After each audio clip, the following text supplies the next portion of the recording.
Hey guys, and welcome back to this channel. In this video I'll be showing you guys how you can use voice commands to take pictures on your phone.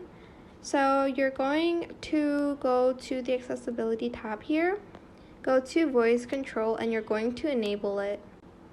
Then you are going to select customize commands, and you're going to select the create new command sorry. I'm just going to type in cheese. What?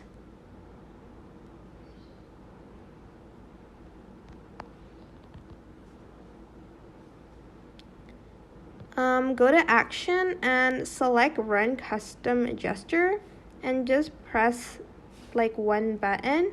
You can like press a few buttons if you want to take multiple pictures, but I'm just going to do that. Select back, select save. You can also select just the camera application. Select save. Go to your camera.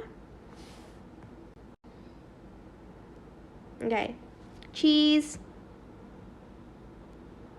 There we go. That's cool, right? It took a picture when I said cheese. Hopefully you guys saw that. Anyways, that is it. I hope this tutorial was helpful for you guys.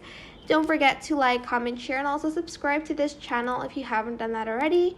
If you have any more questions about this video, just leave it in the comment section down below. I will try my best to answer them all for you guys. If you find this video helpful, please click the thanks button as well. That is it. Thank you so much for watching. Bye!